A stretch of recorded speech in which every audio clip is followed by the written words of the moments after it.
الحمد للہ رب العالمین والصلاة والسلام علی سید الانبیاء والمرسلین اعوذ باللہ من الشیطان الرجیم ان الذین کفروا ویصدون عن سبیل اللہ والمسجد الحرام ان الذین کفروا بے شک وہ لوگ جنہوں نے کفر کیا ویصدون عن سبیل اللہ اور وہ اللہ تعالیٰ کے راستے سے روکتے ہیں والمسجد الحرام اور مسجد حرام سے بھی روکتے ہیں الذی جعلناہ للناس وہ مسجد جس کو ہم نے بنایا ہے لوگوں کے لیے سواء برابر العاکف فیہ والباد اس میں رہنے والا اور باہر سے آنے والا ومن یرد فیہ بإلحاد بظلم نذقہ من عذاب علیم اور جو شخص اس میں کسی بھی قسم کی ظلم کے ساتھ کجروی کا ارادہ کرے گا ہم اس کو دردناک عذاب سے مزہ چکھائیں گے۔ اللہ رب العالمین نے اس آیت مبارکہ کے اندر کفار کا تذکرہ کیا۔ اہل ایمان کو اللہ تعالیٰ نے صراط حمید کی طرف ہدایت دی تھی اور قول طیب کی طرف اللہ تعالیٰ نے ان کی رہنمائی کی تھی، لیکن کفار ایسے ہیں کہ جنہوں نے خود بھی ہدایت کو قبول نہیں کیا اور دوسروں کو بھی ہدایت کی راہ سے وہ روکتے ہیں، رکاوٹ بنتے ہیں، خود بھی اسلام پر نہیں اور دوسروں کو بھی اسلام کی احکامات پر عمل کرنے سے روکتے ہیں۔ فرمایا ان الذین کفروا بے شک وہ لوگ جنہوں نے کفر کیا۔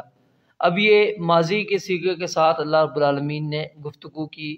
کہ یہ کفر جو ہے ان کا یہ پرانا ہے، کہ یہ ماضی کے اندر بھی کافر تھے۔ وَيَصُدُّونَ عَن سَبِيلِ اللَّهِ یہاں پر اللہ رب العالمین نے مضارع کا صیغہ استعمال کیا کہ وہ ابھی بھی مسلمانوں کو اللہ کے راستے سے روک رہے ہیں، لوگوں کو اللہ کے راستے سے روک رہے ہیں اور مستقبل میں بھی روکتے رہیں گے۔ تو کیونکہ مضارع کے اندر یہ دونوں مفہوم پائے جاتے ہیں، موجودہ زمانے کا اور مستقبل آنے والے زمانے کا، دونوں کا مفہوم اس کے اندر موجود ہوتا ہے۔ تو اس لیے رب العالمین نے یہاں پر وہ صیغہ استعمال کیا جس کے اندر حال کا بھی ترجمہ پایا جائے اور آنے والے زمانے کا بھی ترجمہ پایا جائے کہ وَيَصُدُّونَ عَن سَبِيلِ اللَّهِ اور وہ اللہ تعالیٰ کے راستے سے روک رہے ہیں، والمسجد الحرام اور مسجد حرام سے بھی۔ اب اللہ کے راستے کے اندر مسجد حرام شامل تھی، اللہ کے راستے کے اندر ساری چیزیں آ جاتی ہیں، اسلام کی کوئی بھی چیز ہو، اسلام کی کوئی بھی علامت ہو، کوئی بھی نشانی ہو، سب کی سب اس کے اندر داخل ہیں، لیکن مسجد حرام کو خاص طور پر اللہ رب العالمین نے ذکر کر کے اس کی اہمیت کو اجاگر کر دیا کہ یہ مسجد کتنی زیادہ اہم ہے مسلمانوں کے لیے، لوگوں کے لیے۔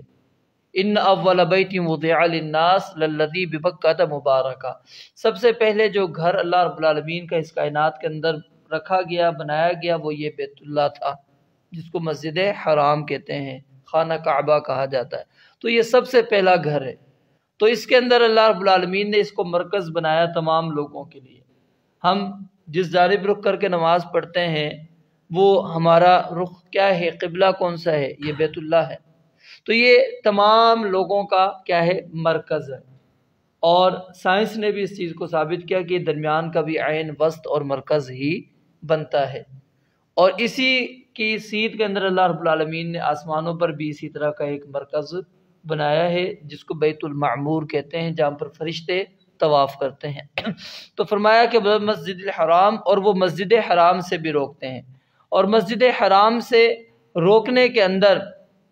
کیا کیا چیزیں شامل ہیں، یعنی اس طرف مسلمانوں کو آنے ہی نہیں دیتے، نماز پڑھنے ہی نہیں دیتے، جو اسلامی شعائر ہیں ان کے ادا کرنے سے ان کو روکتے ہیں، یعنی عمرہ کرنے سے روکتے ہیں،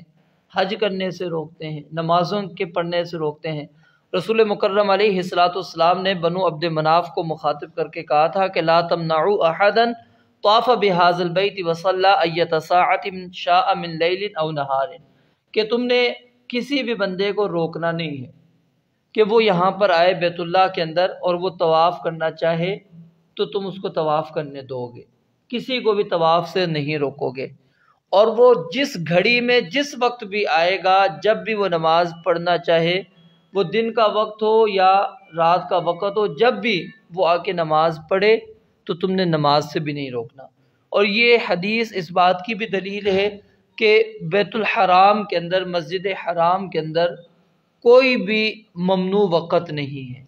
3 اوقات ایسے ہوتے ہیں نا جب ہم نے نماز کو ادا نہیں کرنا ہوتا، جب سورج نکل رہا ہوتا ہے، جب زوال کا وقت ہوتا ہے، اور جب غروب ہو رہا ہوتا ہے۔ لیکن مسجد حرام کے اندر یہ بھی اوقات نہیں ہیں، ان اوقات کے اندر بھی کوئی پابندی نہیں ہے۔ وصلی ایۃ ساعۃ، جس بھی گھڑی کے اندر وہ جو بندہ بھی آئے، وہ دن کا وقت ہو یا رات کا وقت ہو، جب بھی وہ آئے گا تم نے روکنا نہیں ہے۔ تو یہاں پر ایک تو نبی علیہ الصلوۃ والسلام نے، کیونکہ ان کے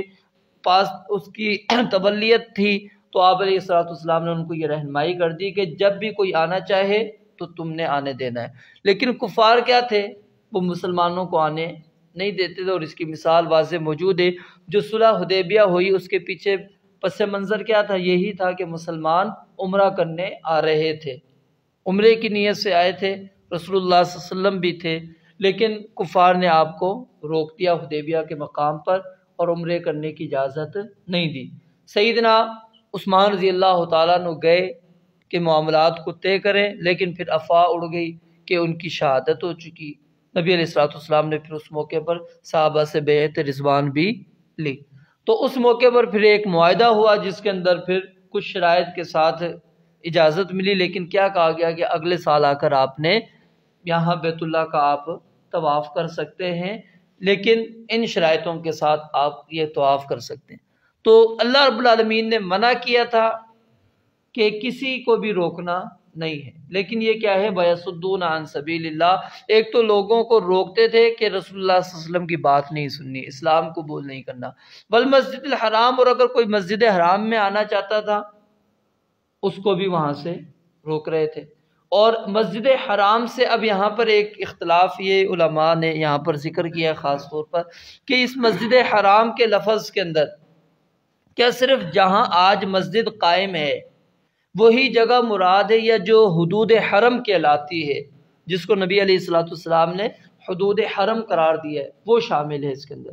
تو یاد رکھیں اس کے اندر قرآن کریم کی دوسری آیات سے بھی یہ بات ثابت ہے کہ مسجد حرام کا لفظ بول کر اللہ رب العالمین حدود حرم ہی مراد لیتے ہیں، تو اس لیے وہاں پر مراد حدود حرم ہے۔ جیسا کہ قرآن کریم سورہ بقرہ کے اندر اللہ رب العالمین فرماتے ہیں ذالک لمن لم یکن اہلہ حاضر المسجد الحرام، اللہ رب العالمین نے کہا کہ جو بندہ اگر اس سے کوئی رکن رہ جاتا ہے، یعنی ادھر حج کے احکامات بیان ہوئے ہیں، اس کے بعد فرمایا کہ روزے رکھنے ہیں، ٹھیک ہے، 7 مسلسل اور 3 پھر اپنے گھر پہ واپس آنے کے بعد، اور پھر آپ علیہ اللہ تعالیٰ نے اور بھی احکامات بیان کیے، اس طرح یہ حکم دیا ذالک لمن لم یکن، یہ حکم اس کے لیے ہے لم یکن اہلہ حاضر المسجد الحرام، کہ جو مسجد حرام کا رہنے والا نہیں ہے، مسجد حرام کا رہنے والا نہیں ہے، وہ 7 روزے یہاں پر رکھے گا، 3 اپنے گھر میں جا کر رکھے گا۔ اب مسجد حرام کے اندر تو کسی کی رہائش ہے ہی نہیں آج، اگر ہم مسجد حرام کا ہی لفظ مراد لیں تو وہاں پر مسجد حرام کے اندر تو رہائش ہے ہی نہیں، تو اس کے مطلب پھر اس کے اندر سارے لوگ ہی آ گئے۔ پھر اس حکم کے دینے کا مقصود کیا تھا؟ تو اس سے مراد کیا ہے کہ حدود حرم سے باہر جو رہنے والے لوگ ہیں وہ لوگ 7 روزے یہاں پر رکھ لیں، 3 باقی اپنے گھر پر جا کر رکھیں گے جو حدود حرم کے اندر ہے۔ اور اسی طرح دوسری آیت کے اندر بھی رب العالمین نے سورہ بقرہ کے اندر یہ بات بیان فرمائی کہ وَصَدٌّ عَن سَبِيلِ اللَّهِ وَكُفْرٌ بِهِ وَالْمَسْجِدِ الْحَرَامِ وَإِخْرَاجُ أَهْلِهِ مِنْهُ أَكْبَرُ عِندَ اللَّهِ، کہ اس کے رہنے والوں کو اس مسجد حرام سے نکالنا، اس کے رہنے والوں کو اس مسجد حرام سے نکالنا اللہ کے نزدیک بڑا گناہ ہے۔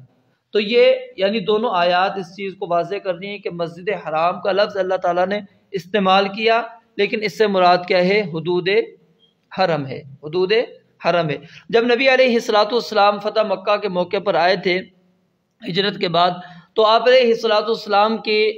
جو مکانات تھے ان پر سیدنا علی رضی اللہ تعالیٰ عنہ کے بھائی عقیل اس نے قبضہ کر لیا، اور پھر ان مکانات کو بیچ دیا تھا۔ تو جب نبی علیہ السلام وہاں پر آئے تو آپ علیہ السلام سے پوچھا گیا کہ آپ کہاں پر قیام کریں گے، آپ نے قیام کہاں پر کرنا ہے؟ تو آپ نے کہا وَهَلْ تَرَكَ عَقِيلٌ مِّن رِبَاعٍ أَوْ دُورٍ، کیا عقیل نے ہمارے لیے کوئی گھر بار چھوڑا ہے؟ ہمارے تو سارے گھر اس نے بیچ دیے، تو ہم کہاں پر رہائش اختیار کریں؟ اس نے تو بیچ دیا۔ تو اس حدیث سے ایک اور مسئلہ علماء نے نکالا کہ مسجد حرام کے ارد گرد کی جو جگہ ہیں، اگر کسی بندے کی ذاتی ملکیت ہے، کیا وہ رینٹ پر دے سکتا ہے؟ نہیں دے سکتا۔ بیچ سکتا ہے یا نہیں بیچ سکتا؟ تو وہ بیچنا چاہے تو بیچ بھی سکتا ہے، اور اگر وہ کرائے پر کسی کو دینا چاہتا ہے تو کرائے پر بھی دے سکتا ہے۔ جو یہاں پر اللہ رب العالمین نے بات کی ہے کہ سواءً برابر ہیں، کس میں؟ وہ مسجد حرام کا رہنے والا ہو، یعنی مکہ کا رہنے والا، حدود حرم کا، یا باہر سے آنے والا۔ برابر کس چیز میں ہے؟ کہ وہ ان کو طواف سے نہیں روکیں گے آپ، ان کو آپ نے جب وہ چاہے عمرہ آ کر ادا کرے، جب آ کر وہ نماز پڑھے، جس وقت بھی وہ آئے تم رکاوٹ نہیں بنو گے۔ یہ اللہ رب العالمین نے اس کے اندر برابری کا حق دیا سب کو، کسی کو بھی اس کے اندر کوئی فرق نہیں ہے کہ فلاں آ سکتا ہے فلاں نہیں آ سکتا، نہیں، سب کو اللہ رب العالمین نے برابر رکھ دیا، چاہے وہ حرم کا رہنے والا ہے یا حرم سے باہر والا ہے۔ باقی اس معاملے کے اندر برابر نہیں ہے کہ حق کس کا زیادہ ہے۔ جب اس علاقے کے اندر رہ رہے ہیں تو ظاہر ہے جو رہ رہا ہے اس کی ملکیت ہے، اس کا حق ان علاقوں پر، اس جگہوں پر اس کا حق ہے، تو اس کے اندر وہ برابر دوسرے نہیں ہے۔ کیونکہ اگر ہوتا تو نبی علیہ السلام یہ نہ کہتے کہ عقیل نے تو میرے گھر نہیں چھوڑے، آپ کہتے وہ ہمارے ہی ہیں، چاہے اس نے بیچ دیے، یہ بیچنا ان کا جائز نہیں تھا، نہیں۔ اور امام بخاری رحمۃ اللہ علیہ نے خاص طور پر ان لوگوں کا رد بھی کیا جو کہتے ہیں کہ جائز نہیں ہے گھر مکہ کے بیچنے کا، انہوں نے اس پر عنوان قائم کیا اور اسی روایت کو پیش کر کے ان لوگوں کا رد کر دیا اور کہا کہ نہیں جائز ہے۔ اور ایک روایت کچھ لوگ پیش کرتے ہیں جو کہ ضعیف ہے، یاد رکھیں وہ روایت ضعیف ہے، جس سے استدلال کیا جاتا ہے کہ مکہ کے اندر کوئی بھی عمارت، کوئی بھی گھر بیچا نہیں جا سکتا، وہ روایت صحیح نہیں ہے۔ صحیح روایت موجود ہے اور امام بخاری رحمۃ اللہ علیہ نے اس سے استدلال بھی کیا، ان لوگوں کا رد بھی کیا ہے کہ جو لوگ خرید و فروخت کے قائل نہیں، یا جو سمجھتے ہیں کہ یہ آگے وراثت کے طور پر مکانات منتقل نہیں ہوں گے، تو ان کا رد کیا۔ اور آخر میں اللہ رب العالمین نے فرمایا جو بندہ اس کے اندر الحاد کرے گا، یعنی کج روی، اس مکہ کے اندر حدود حرم کے اندر کسی قسم کی کج روی کرے گا، اور کج روی کے اندر، الحاد کے اندر سب سے پہلی چیز کفر آتا ہے، شرک آتا ہے، یہ سب سے پہلی چیز ہے۔ پھر ہر وہ چیز اس کے اندر داخل ہو جاتی ہے جس کام سے اللہ اور اس کے رسول علیہ السلام نے منع کیا ہو، یا جس کام کے کرنے کی اور چھوڑنے کی ترغیب دی گئی ہو، منع کیا گیا ہو کہ یہ کام تم نے نہیں کرنا۔ تو اگر وہ کام یہاں پر کوئی کر رہا ہے، جس سے نبی علیہ السلام نے کچھ ہدایات دے دی کہ یہاں کے درختوں کو کاٹا نہیں جائے گا، ٹھیک ہے، یہاں پر کوئی گری ہوئی چیز پڑی ہے کسی کو ملتی ہے تو گمشدہ چیز کو اٹھانا نہیں ہے، کسی نے اٹھائے گا تو وہ پھر پوری زندگی وہاں پر اعلانات کرتا رہے گا جب تک کہ اس کا مالک نہیں آ جاتا۔ اسی طرح کسی جانور کو تم نے وہاں پر ذبح نہیں کرنا، اور کچھ اور ہدایات اسلام نے دی ہیں، تو یہ پابندیاں لگا دیں۔ تو پھر صحابہ کرام نے کہا کہ ہمارا ایک گھاس ہے اذخر، اس کے اندر ہماری حاجت ہوتی ہے، ضرورت ہوتی ہے، تو اس کی اجازت دے دے۔ پھر نبی علیہ السلام نے کہا کہ چلو ٹھیک ہے، تم وہ گھاس صرف اپنی ضرورت کے تحت کاٹ سکتے ہو، باقی اس کے علاوہ نہ شکار کو بھگایا جائے گا، نہ شکار کیا جائے گا، نہ درخت کوئی کاٹا جائے گا، نہ پودا کاٹا جائے گا، کچھ بھی کاٹنے کی اجازت نہیں۔ اور یہ کیوں رکھا گیا اللہ رب العالمین نے؟ حرمت کو برقرار رکھنے کے لیے، عزت کو برقرار رکھنے کے لیے، کہ یہاں پر یہ چیزیں جب محفوظ ہیں تو پھر انسان کی جان تو اور زیادہ محفوظ ہونی چاہیے، انسان کے حقوق اور زیادہ ان کا تحفظ ہونا چاہیے۔ تو فرمایا جو بھی الحاد کرے گا ہم اس کو دردناک عذاب چکھائیں گے۔ رب العالمین سے دعا ہے اللہ تعالیٰ سمجھنے عمل کرنے کی توفیق عطا فرمائے۔